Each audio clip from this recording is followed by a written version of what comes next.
तुम्हारी अपनी आत्मा से अधिक शांतिपूर्ण और व्यवधानों से मुक्त कोई स्थान नहीं। तुम्हारी अपनी आत्मा से परामर्श करने के लिए तुम्हें थोड़ा पीछे हटना पड़ेगा, इंतजार करना पड़ेगा।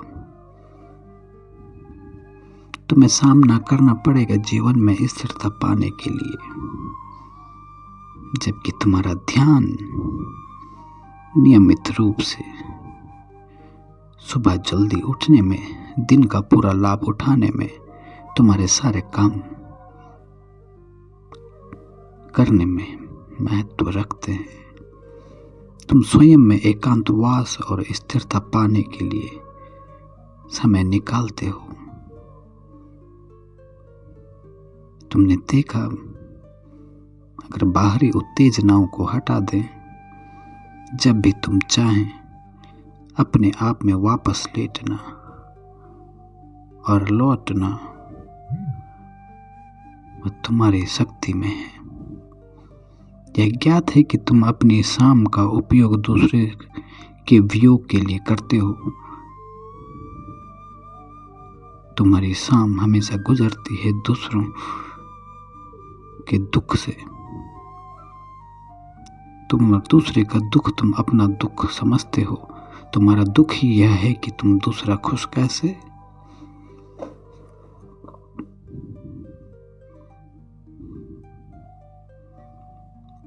जिसमें तुम्हें हर दिन ऐसे जीने की सलाह दी जैसे कि यह तुम्हारा आखिरी दिन हो। वह स्वयं को नवीनीकृत करने के लिए अपने मन के भीतर एकांतवास खोजने में भी विश्वास करते।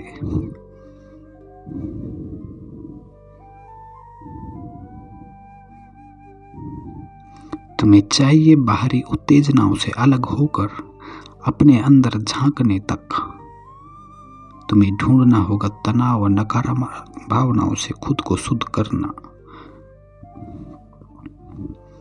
तुम्हारी बाह्य उत्तेजनाएं शरीर के बाहर होने वाले परिवर्तन हैं।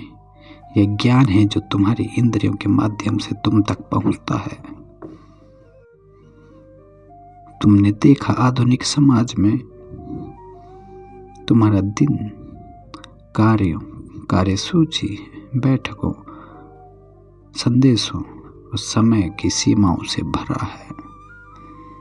तुमने अपनी स्वतंत्रता और मन की शांति खो दी है। भले ही तुम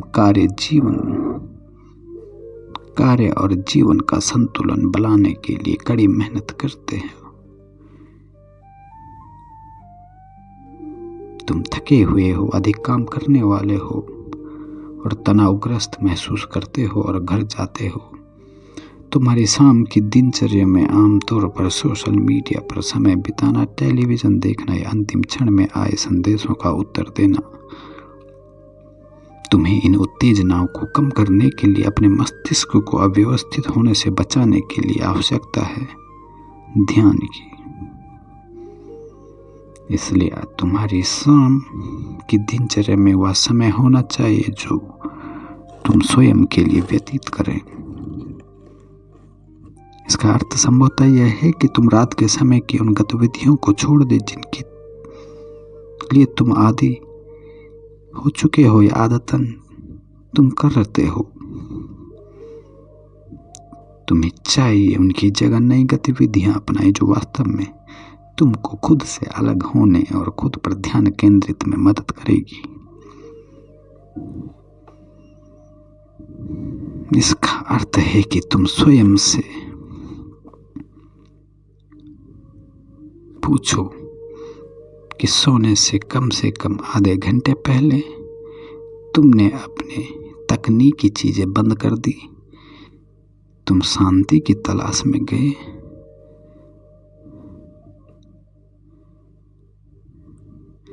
तुम्हारा अति सक्रिय मन धीरे धीरे धीमा होने लगा। तुमने अपने मन और भौतिक शरीर के साथ तालमेल बिठाना शुरू किया। तुम्हारी नींद में सुधार हुआ। तुम्हारा सोने का जो समय है व्यस्त दुनिया से अलग है। वास्तव में शाम की आरामदायक दिनचर्या में कुछ ऐसा होना चाहिए जो तुम्हारे दिमाग को शांत कर दे।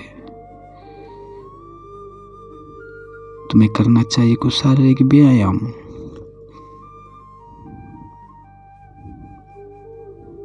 किसी व्यक्ति के लिए शर्म की बात है कि वह अपने शरीर की सुंदरता और ताकत को देखे बिना बूढ़ा हो जाए।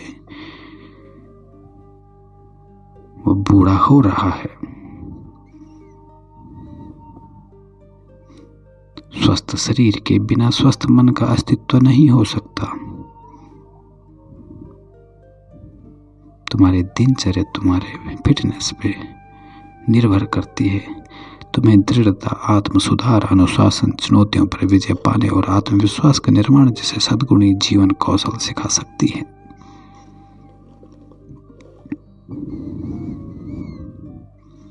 तुम्हें बाहरी अनुमोदन के बजाय आत्मनियंत्रण का कौशल प्राप्त करना चाहिए।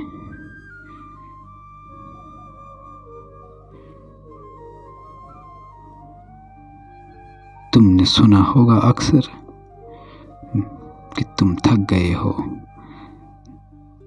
हो जैसे बहाने बनाकर तुम अपने वर्कआउट को छोड़ देते हो। तुम अपना काम छोड़ देते हो तो अपना गृहस्थ छोड़ देते हो। कल मेरा काम है, कल मेरी मीटिंग है, कल मेरा कॉलेज है, कल मेरा स्कूल है, कल मेरा जॉब है, इसलिए तुम परेशान नहीं होने चाहते। तुम काम पर इतना तनावग्रस्त हो, तुम घर पर इतने तनावग्रस्त हो, तुम हर जगह तनावग्रस्त हो।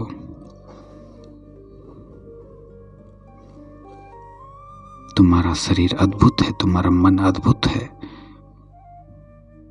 तुम्हें दोनों के लिए स्वास्थ्य लाभ लेना चाहिए। तुम्हें अपनी दिनचर्या में कुछ लाना चाहिए। तुम इन चीजों को नजरअंदाज नहीं कर सकते। महान विचारक मानते थे कि चिंतन के लिए दो सर्वोत्तम समय सुबह और शाम है। सुबह में तुम कुछ लिख सकते हो, बीते दिन की समीक्षा कर सकते हो, आने के दिन की तैयारी कर सकते हो और उसको लिख सकते हो।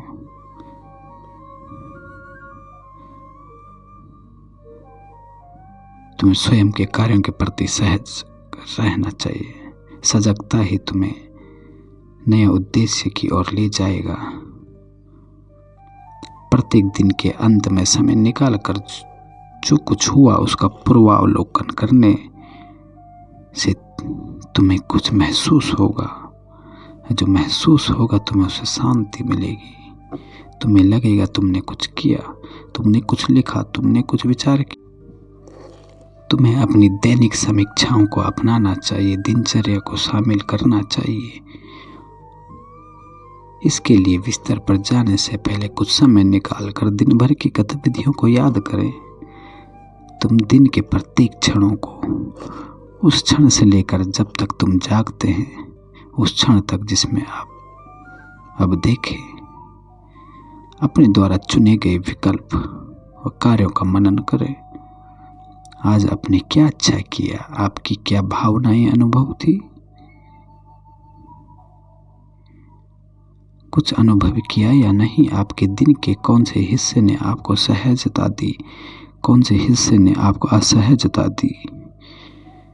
आज तुम्हारे साथ जो हुआ उससे तुम क्या सीख सकते हैं। आज तुमने ऐसा क्या काम नहीं किया जो आप करना चाहते थे। यह महत्वपूर्ण भूमिका निभाता है। तुम स्वयं से पूछ सकते हो, क्या तुमने अपने दिन को आदर्श रूप से बिताया। तुम किस प्रकार अपने कल को बेहतर बना सकते हैं ताकि तुम्हारा जीवन तुम्हारे अनुरूप हो। तुम्हारी कौन सी विशेषताएं हैं, तुम स्वयं में देखो। आज की दुनिया में बहुत शोर है। हर बार जब तुम घर से बाहर निकलते हो तो तुम्हें विज्ञापन, बाजार, समाचार, राय, आकर्षण, विकर्षण का सामना करना पड़ता है। जब तुम काम पर नहीं होते हैं या अपने परिवार के साथ नहीं होते तो तुम अपने फ़ोन पर होते हो। तुम्हारा रेडियो चालू होता, तुम्हारा टीवी चालू होता या तुम्हारा कंप्यूटर चालू होता है। इन सब के कारण मानसिक जलन होती है। सोचने और सांस लेने के लिए जगह पाना मुश्किल हो जाता है। तुम्हारा ध्यान तुम्हारे सोशल मीडिया के द्वारा खींचा जा रहा है। तुम्हारा ध्यान अक्सर अन्य चीज़ों पर होता है, जिससे तुम्हारे लिए अपनी समस्याओं, चिंताओं, तनाव और प्रतिबद्धताओं से निपटना अधिक कठिन हो जाता है। इसमें सहायता के लिए ऊपर से दृष्टिकोण अपनाने से, कुछ अभ्यास करने से तुम्हारी समस्याओं का बोझ कम किया जा सकता है। तुम समझोगे, तुम शाम को कुछ समय शांत रहकर अपने आसपास के वातावरण, अपने शरीर, अपने घर और अपने साथ रहने वाले लोगों को देखकर इसकी शुरुआत कर सकते हो। मुश्किल है, शुरू तो करो। तुम यह सोचना शुरू करते हो कि वे क्या महसूस करते हैं, तुम एक दूसरे से कैसे संबंध रखते हैं, उनकी समस्या क्या है, आशाएं और भय क्या हो सकते हैं। फिर तुम अपने शहर को देखने के लिए जूम आउट करो। देखें कि तुम्हारे आसपास रहने वाले प्रत्येक व्यक्ति का जीवन अनोखा है, जिसके बारे में तुम कुछ नहीं जानते। उनकी भी तुम्हारी तरह आशाएं हैं, सपने हैं, भय है। इसके बाद अपने देश को देखें। हर दृष्टिकोण को संपूर्ण तरह से व्याख्या करें। पृथ्वी पर सभी लोग विभिन्न देशों, सामाजिक वर्गों, जाति और संस्कृतियों में फैले। सबसे लंबे समय तक जीने वाले और जो जल्द ही मर जाएंगे, वे एक ही चीज खो देते हैं, वर्तमान। वर्तमान ही वह सब है जिसे वे त्याग सकते हैं, क्योंकि वही तुम्हारे पास है, और जो तुम्हारे पास नहीं है तुम खो नहीं सकते। तुम्हारा समय, तुम्हारे दोस्तों, तुम्हारे मित्रों, सहपाठियों, तुम्हारा परिवार, जिन्हें तुम पसंद करना चाहते हो या जिन्हें पसंद करते हो, उन सदस्यों के बीच बिताना अच्छा है। मजबूत बंधन, प्रेम, संपर्क और रिश्ते, ये सब बनते हैं जो तुम्हें और तुम्हारे लिए आवश्यक है। पारिवारिक मूल्यों को विकसित करने और बच्चों में आत्मविश्वास भरने में तुम्हें मदद करनी चाहिए। तुम्हें अपने कार्य में विलंब नहीं करनी चाहिए। हर पल का अधिकतम लाभ उठाया जा सके।